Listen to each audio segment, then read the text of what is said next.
하나님, 오늘 저희들에게 말씀하여 주시옵소서. 말씀을 전하는 종이나 듣는 성도들 모두가 하나님의 음성 들을 수 있도록 역사하여 주시옵소서. 우리 주님 예수님의 이름으로 간절히 기도드리옵나이다. 아멘. 지금 7번째 천국에 관해서 말씀을 나누는데 이제 앞으로 한 서너 번만 더 하면 이제 마칠까 싶습니다. 천국은 크게 예수님도 두 종류라고는 그렇지만 두 가지로 구분합니다.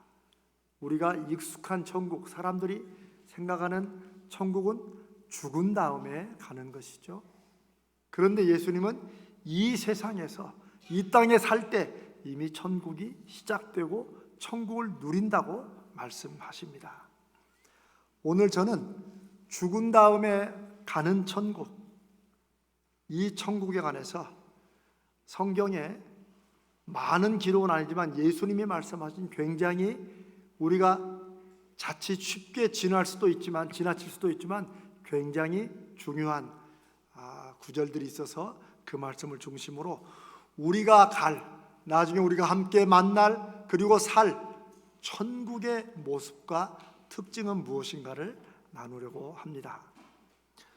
먼저 이 죽은 후에 가는 천국의 특성을 이해하기 위해서는 요즘 과학적으로 많이 말하는 차원이 다르다는 말을 우리가 조금 이해하시면 이 천국에 관한 설명이 조금 더 쉬울 수 있습니다. 우리 보통 친구 간에 야, 너하고 나하고는 차원이 달라 라고 말을 하지요. 그러나 과학적으로 차원이 다르다는 것은 우리가 함께 이 시간 공간에 사는 우리는 그렇게 경험할 수 없습니다. 입으로는 차원이 다르다는데 차라리 수준이 좀 달라 그런 뜻으로 이해하시면 되지, 정말 차원이 다른 것은 같은 차원의 시간과 공간에 살고 있는 우리는 차원이 다른 어떤 삶을 살 수가 없습니다. 가령 여러분 상상해 보세요. 개미가 사는 그 세상을 차원으로 설명하면 아마 2차원일 겁니다. 이쪽 평면 차원이죠. 평면. 이렇게 앞으로 가고 옆으로 가고. 그러나 우리는 앞이 있고 옆이 있고 그 다음에 또 위가 있고 아래가 있죠. 공간이 있죠. 이것을 3차원이라고 부릅니다. 근데 어떤 과학자들은 여기에 시간까지 더해졌으니 4차원이라고 부르기도 하고 조금씩 다릅니다. 그러나 그건 중요하지 않습니다. 우리는 시간 속에 살고 있고 공간 속에 살고 있는데 다 제약과 제한을 받습니다.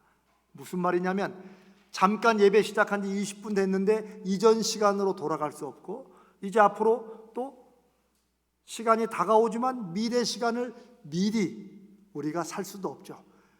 누구 말대로 1시간만 빨리 미래를 알면 로또를 사겠다 그런 말도 하더라고요. 그러나 우리는 항상 현재를 살아갑니다.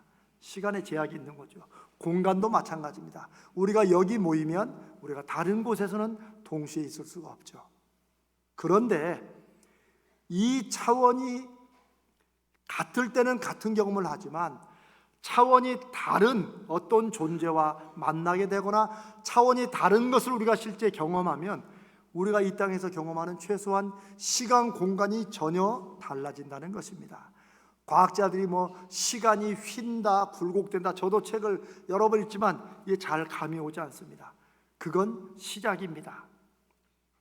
자, 성경에도 보면 예수님이 죽으시고 3일 만에 부활하신 후에 갑자기 차원이 다른 그런 모습과 행적을 보여주십니다. 갑자기 등장하시고 사라지기도 하세요. 요한복음 20장 19절에 모인 곳에 문을 닫았더니 예수께서 오사 서서 이르시되 너희에게 평강이 있을지어다. 여러분, 사실 문을 닫아 놓았다 이런 것은 굳이 쓸 필요가 없죠. 그게 중요하지 않으면. 그렇죠? 여러분, 가령 복음서에 베드로가 문을 열고 나가서 닫았다 이런 얘기 없잖아요. 근데 여기에는 문을 다 닫고 또 다른 복음서에는 유대인들이 무서워서 해코지를 당할까 봐 문을 닫고 숨어 있었다라고 말합니다. 근데 문을 닫았는데 예수님이 어떻게 하셨어요? 노크를 하시고 들어온 게 아니고 그냥 갑자기 나타나신 거예요. 사실 여러분 성경 읽으면서 그런 거는 별로 생각 안 하실 수도 있죠. 그냥 예수님이 나타나셨으니까 우리는 예수님이 하신 말씀에만 초점을 줄 수 있죠. 그 같은 곳에 26절에 보면 마침 그때 도마는 없어가지고 예수님이 부활했다는 10 제자의 말을 안 믿었어요. 그래서 우리가 잘 안다 나는 손을 넣어봐야 믿는다 뭐 이런데 또 26절에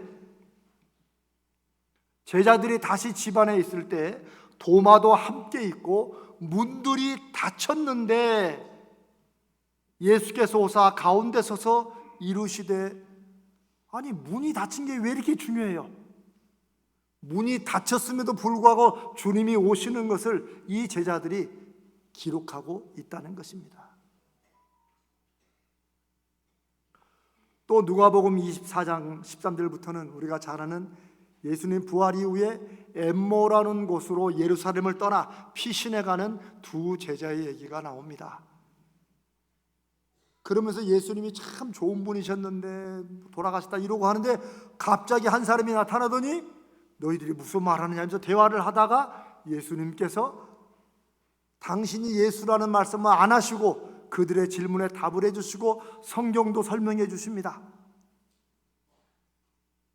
그리고 예수님과 함께 식사를 하면서 이렇게 하는 순간에 이들이 예수님이라고 생각하는 순간 예수님이 또 어디로가 안 계셔요.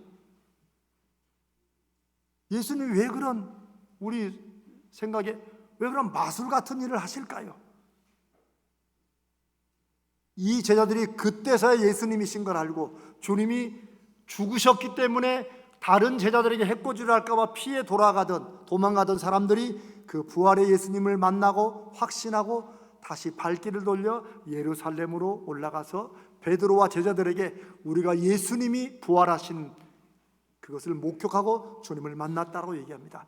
이런 사건들이 마태, 마가, 누가, 요한복음, 사복음서에 부활 이후에 계속 여러 군데서 나타납니다. 그런데 보통 한국교회 설교할 때 이런 부분은 그냥 지나가죠. 부활하셔서 하신 말씀들에 초점을 두지요. 그런데 중요한 것은 지금 이 복음서를 기록하고 쓸 때가 예수님이 하신 말씀이나 행적들을 이렇게 복음서에 기록할 때가 이들이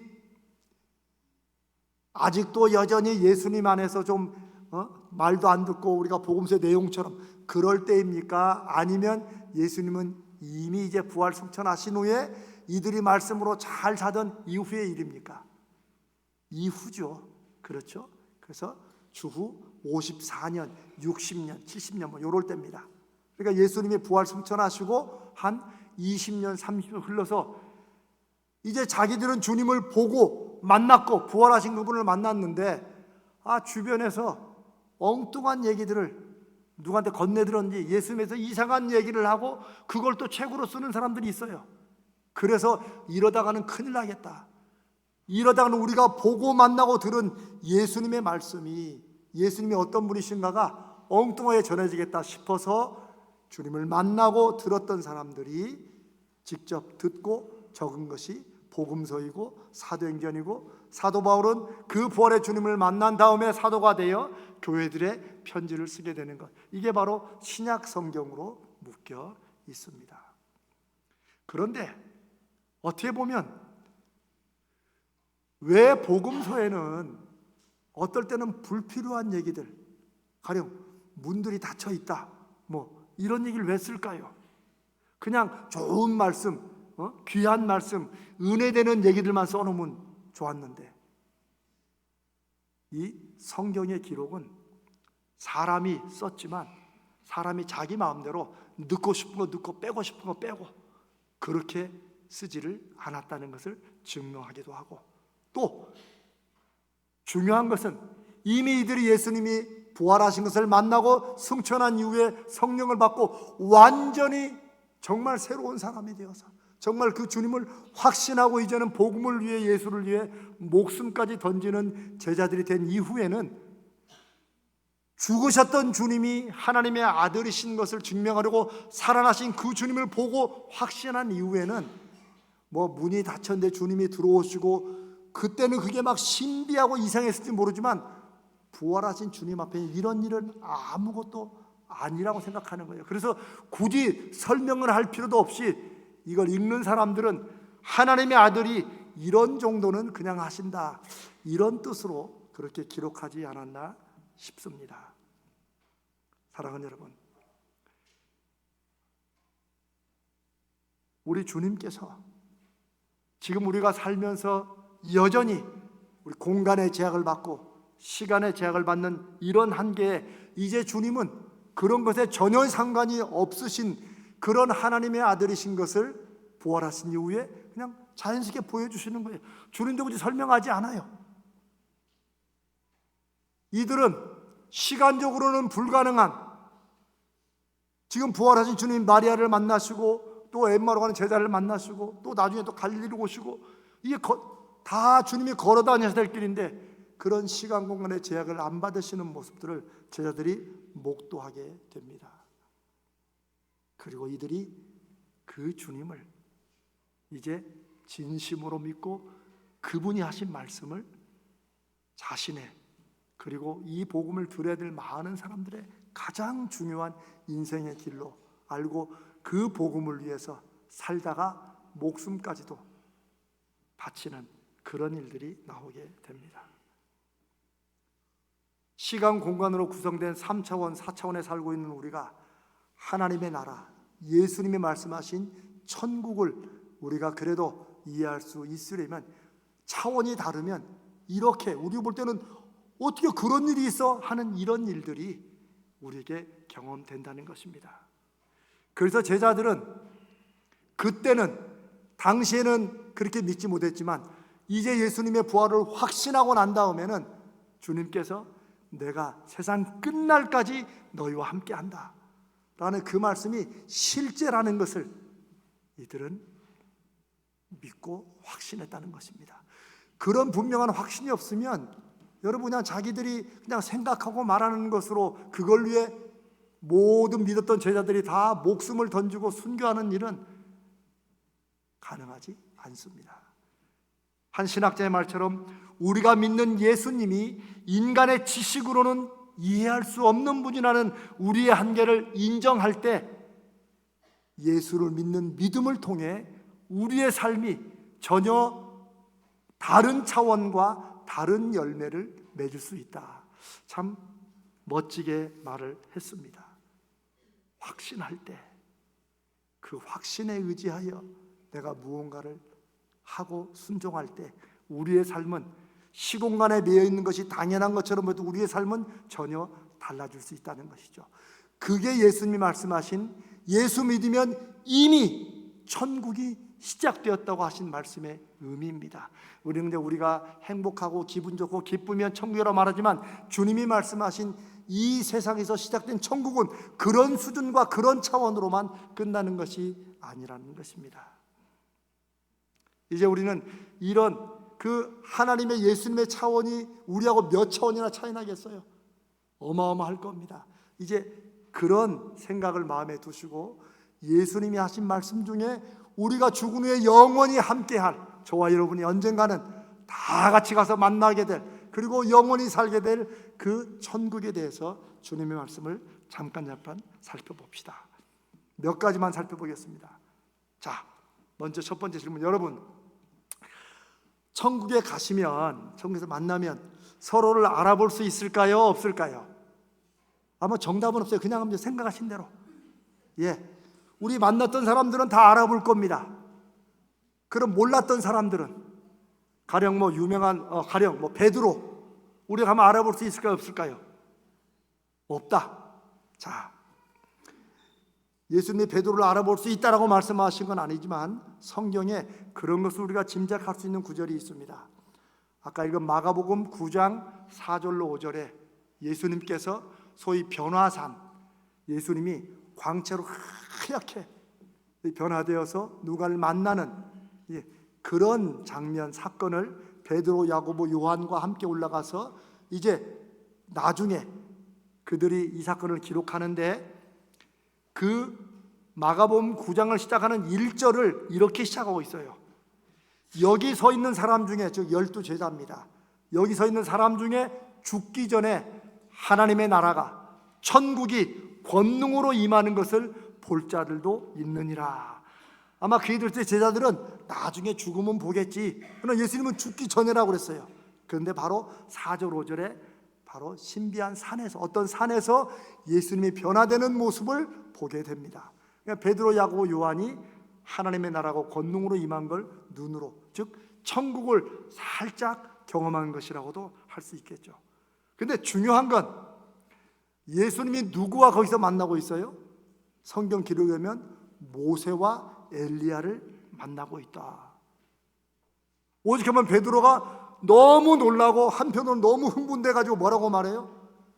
주님, 여기다가 초막 셋을 짓자. 쉽게 말하면 여름 별장을 세 채를 지읍시다. 그래서 하나는 주님을 위해서, 하나는 모세를 위해서, 하나는 엘리야를 위해서. 근데 여러분, 언제 베드로가 모세, 엘리야 만나봤습니까? 벌써 몇천 년 전에 죽은 사람인데.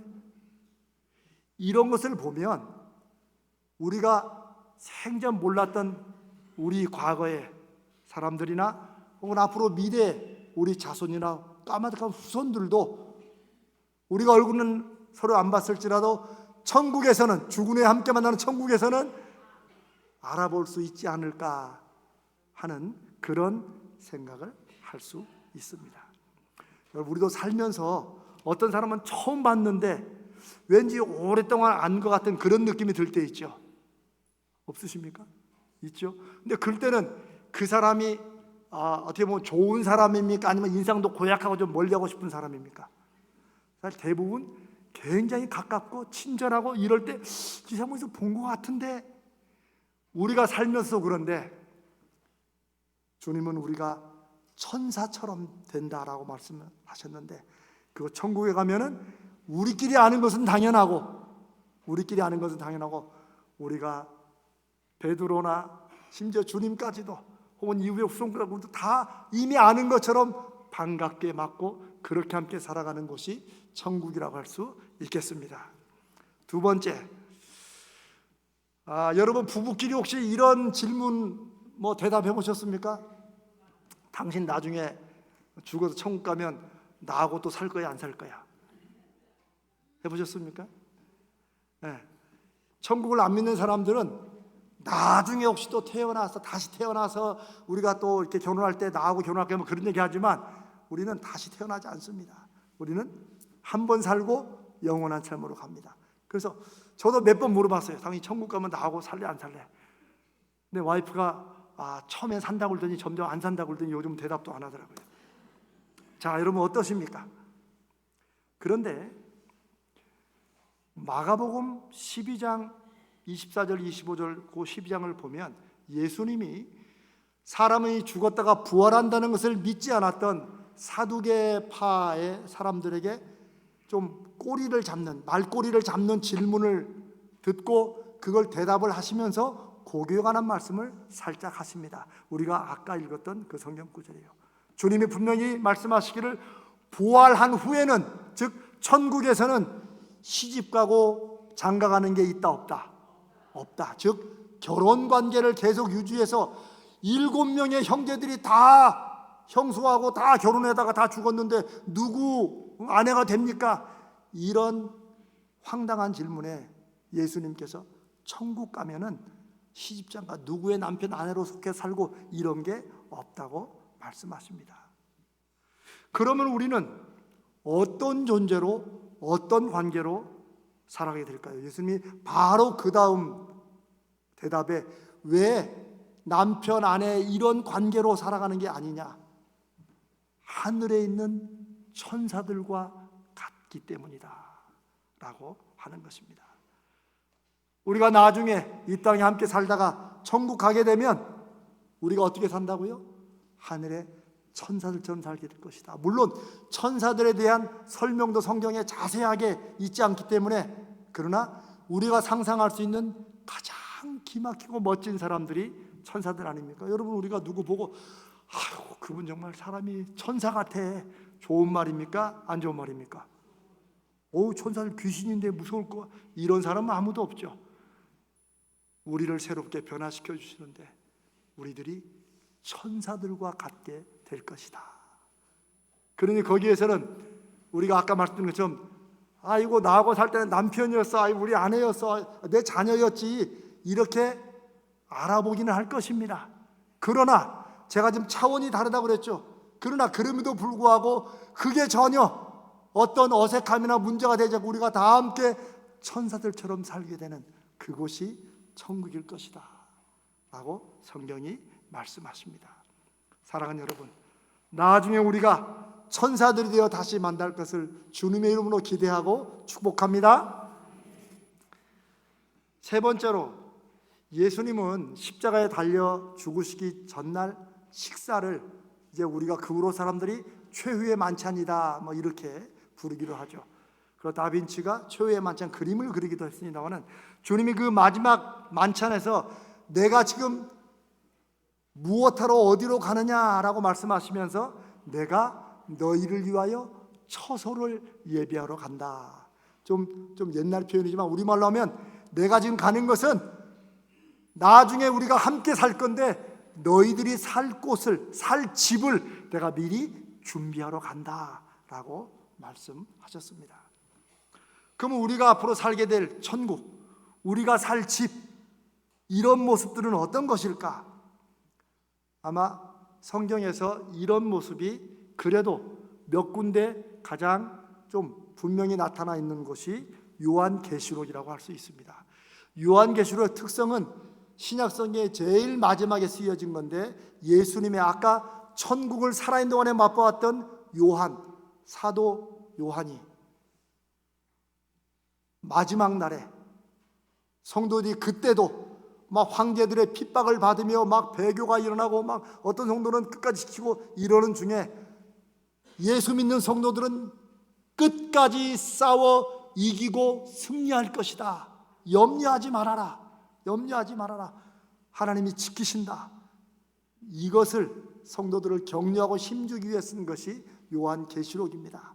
어떤 목사들이 잘못 말한 것처럼 계시록이만 무시무시해가지고 막 겁주는 그런 책이 절대 아닙니다. 그런데 그 계시록에 우리가 아까 읽은 21장 21절을 보면 새 예루살렘, 새 하늘이, 새 예루살렘이 쭉 내려오는데 그 천국의 상징인 그 예루살렘의 모습을 사도 요한이 보고 어떻게 설명하냐면 그 12문은 문이 12개 있다는 거, 문이 12개 있겠습니까? 12제자 12지파를 상징하는 거죠. 12문이 있고 12진주로 되어 있다. 왜? 문 하나마다 다 진주로 문이 되어 있다는 거예요. 그리고 그 천국의 길은 금으로, 아주 깨끗한 순금으로, 100% 순금으로 되어 있는데 이 금도 그냥 금이 아니라 맑은 유리 같다. 한 상상이 안 되죠. 금은 누래야 되는데 순금인데 맑은 유리같이 되는 그런 금이다 하는 것입니다. 여러분, 중요한 점은 이제 어떤 분들, 제가 전에 왜 어떤 권사님 얘기했잖아요.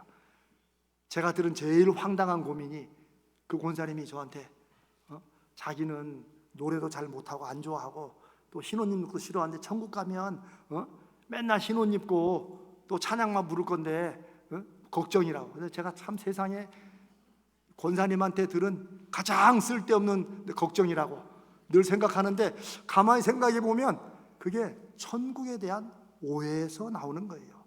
우리는 이런저런 비슷한 오해들을 많이 해요. 지금 TV 어딘가에서 뭐 천국보다 아름다운인가 뭐 하여튼 여기에 이제 천국에 관한 얘기가 나오는데 하늘에 대해 나오는데 아주 웃깁니다. 엉망이에요. 아주 죽었다가 또 환생으로 하기도 하고 또 거기서 뭐 돈을 또 내기도 하고 또 지옥에다 천국에다 지옥 가고 막 완전히 그냥 뭐 남편은 30살이고 뭐 와이프는 80살 돼 가지고 또 뭐 누구 만나고. 자, 사도 요한이 본 천국에 관한 이 환상들은 우리가 나중에 살 주님이 예비하러 가신, 준비하러 가신 그 집이 어떤 곳이냐를 정확히 말했을까요? 아닙니다. 제가 그랬죠. 차원이 다른 것을 보기 때문에 그걸 우리에게 너무 놀라운 걸 보니까 그거를 어떻게 설명할 길이 없으니까 그 눈에는 뭘로 보인 거예요? 보석들로 보이고 진주로 보이고 금으로 보이고 이 땅에 살 때 가장 좋고 귀한 것으로 설명을 한 거예요. 근데 이렇게 말하면 이거 천국 금으로 안 돼 있어? 실망되네. 이런 분들은 하나님께서 금으로 집을 해주실지도 모릅니다. 제 얘기는 뭐냐면 우리 아버지 되신 하나님과 이 땅에서 조금씩 맛보며 이 땅에 그래도 믿음으로 살고 이기며 살아가는 성도들이 영원히 아버지 되신 하나님과 살게 될 그 천국은 요즘 말로 무엇을 상상하든지 그 상상 이상이다 라는 그 말도 부족할 것입니다. 여러분, 여기서야 금이 비싸고 요즘 금값이 하도 올라가니까 뭐 다이아몬드가 비싸고 그렇지, 여러분 요 바깥에 보면 돌멩이들 많잖아요. 아스팔트 콘크리트 많잖아요. 그게 왜 별로 인기가 없고 그게 뭐 값도 안 쳐줍니까? 너무 많으니까 그런 거 아닙니까? 그렇죠? 천국 가면 다 금이고 발에 채이는 게 다이아몬드인데 모르죠. 처음 간 사람들은 막 그 다이아몬드 챙기더라고. 온 동네에 있는 다이아몬드를 다 챙길지 몰라요. 집에 쌓아놔야 짐됩니다. 무슨 말씀이냐? 이 세상에서 우리가 경험하지 못한 전혀 다른 차원의 천국을 하나님께서 살짝 보여주실 때 그걸 본 그걸 본 요한이 가장 좋은 곳으로 진주로 된 문이 있고 보석들로 막 수많은 보석 되어 있고 길도 맑은 유리 같은 황금으로 깔려 있고, 이거는 우리가 경험할 때 가장 좋은 것으로 설명하기 위한 것으로 보면 됩니다. 그러나 그렇다고 해서 그럼 그런 것도 없어? 여러분이 무엇을 상상하고 예상하시든 우리는 감당 없을 만한 깜짝 놀랄 그런 곳이, 그런 삶이 우리의 천국의 삶이 될 것일 줄로 믿습니다. 주님은 그 천국을 말씀하시면서 우리의 가슴이 설레기를 바라십니다. 이 땅에 예수 믿고 살아가는 삶이, 사람들은 뭐라고 말하지 간에 저와 여러분 가슴 속에는 열심히 이 땅을 살지만 이곳에서 주님과 함께 맛보는 이 잠깐의 천국이 비교도 안 될 온전하고 완벽한 천국으로 영원히 살게 되는 것을 이 땅에서 영원을 바라보는 믿음으로 살아가는 저와 여러분이 있어야 될 줄로 믿습니다. 마지막 네 번째는 천주교, 이 가톨릭 교인들은 연옥이라는 것을 믿습니다. 그렇게 가르쳐요. 연옥은 뭡니까? 천국이 있고 지옥이 있고 그 사이에 중간지대가 있어. 그러니까 대부분 사람들이 그 연옥으로 많이 가요. 그래서 거기서 좀 벌도 받고 또 훈련도 받고 이렇게 하면 다시 천국으로 갈 기회를 얻게 된다. 그러니까 사람 볼 때는 굉장히 좋은 거예요. 한 번 더 기회가 있다니. 그런데 성경에 기록되지 않은 말씀입니다. 가톨릭은 다른 책들이나 다른 것들을 참고해서 그걸 오랜 전통 속에 만들어냅니다. 오히려 예수님은 누가복음 12장 22절로 26절에 보면 부자와 그 부잣집 문 앞에서 평생을 제대로 얻어먹지도 못하고 살다 죽은 나사로라는 사람의 얘기로 하시는 겁니다. 그러나 그런 모습들이 주님 당시에 많이 있었음을 알 수 있습니다. 그런데 거기에 지옥의 특징이 몇 개 나와요. 23절 보니까 지옥에 있는 부자가 눈을 들어 나사로를 보았다. 그러니까 그러면 우리가 짐작할 수 있는 게, 이게 딱 그렇다고는 하지 않아도 지옥에서 천국에 있는 사람들을 볼 수 있다 없다, 볼 수도 있겠구나. 근데 만약 정말 보게 된다면 왜 지옥에서 천국을 볼 수 있을까요? 제가 상상을 이렇게 해보니까, 여러분 제가 그랬죠. 우리가 뭐 지옥 하면 막 불에 막 태워지고 막 이런 것이 힘들다고 그랬는데, 사실 인생 살면서 정말 힘든 것은 우리의 가슴이 무너질 때 아닙니까? 후회와 절망과 좌절이 꽉 찰 때 아닙니까? 우리 자녀들 생각할 때, 내가 했던 옛날에 잘못 생각할 때. 그러니 이제는 돌이킬 수 없는 그 지옥에서 그렇게 아름답게 사는 천국 사람들을 보면서 그 후회와 좌절이 얼마나 깊겠어요. 여러분, 후회가 이 땅에서는 좋은 게 뭐예요? 후회하고 돌이킬 수 있다는 것입니다. 그러나 지옥에서의 후회가 무서운 것은 돌이킬 수 없다는 거예요. 그럴 후회 속에 영혼이 살아가는 거예요. 그래서 저는 지옥에서 천국을 볼 수 있지 않나. 근데 천국서 지옥은 성경에 기록 없지만 못 볼 것 같아요. 왜? 여러분, 천사들이 우리 천사 같은 사람들이 다 천국에 있는데 지옥에 저기 있네. 그래서 우리가 이거 잘 됐다 이럴 것 같아요? 아닙니다. 안타까워할 건데 그러니까 좀 잘 살지, 이런 마음 가지면 천국 생활 제대로 못할까 봐 내 생각에는 천국서 지옥은 안 볼 것 같아요. 사랑하는 여러분, 그 다음에 또 지옥의 한 특징이 26절에 보니까 이 부자가 요청을 해요. 아브라함에게 제발 그 물 한 방울이라도 찍어서 좀 나한테 나사로에게 보내주면 좋겠다. 그러니까 거기는 뜨거움만 했지 물 한 방울에 시원함도 없는 그런 고통을 당한데 아브라함이 이렇게 말합니다. 너가 있는 곳과 내가 있는 곳 사이에 큰 구렁텅이가 있어서 좀 예 표현이죠. 그런데 이거는 엄청나게 깊고 엄청나게 넓어서 도저히 사람이 왔다 갔다 할 수 없는 그런 것을 이제 표현할 때 이렇게 표현하는데, 우리 왜 히말라야 등반하다가 혹시라도 빠지면 크레바스라는 게 있죠. 얼음 구덩이 깊은 그런 걸 상상하면 되는데 끝이 없는 구덩이, 그래서 도저히 사람이 왔다 갔다 할 수 없는 그런 표현을 예수님이 이렇게 하셨습니다. 그리고 이곳에서 지옥에서 하는 것은 후회고 원통이고 그리고 가슴 아픕니다. 그래서 주님께서 슬피 울며 이를 갈게 될 것이다 라는 것이 지옥의 또한 표현이기도 합니다. 사랑하는 여러분, 오늘 저는 이 말씀을 여러분과 함께 나누면서 우리가 지금 이 말씀을 저와 여러분이 듣고 나누는 지금이 하나님이 주신 기회라는 사실을 한 번 더 말씀드리고 싶습니다. 힘들어도 어려워도 이 땅에 살고 있는 것이 하나님이 주신 기회가 여전히 열려 있다는 사실입니다. 그러니 오늘 제가 우리 교사들에게 여러분들이 그 천국의 기회를 가지고 확신하고 살아가듯 우리 자녀들을, 우리 아이들을 그 기회를 아이들도 받을 수 있도록 그렇게 가르쳐 주시고 기도해 주시라고 제가 부탁을 드렸습니다.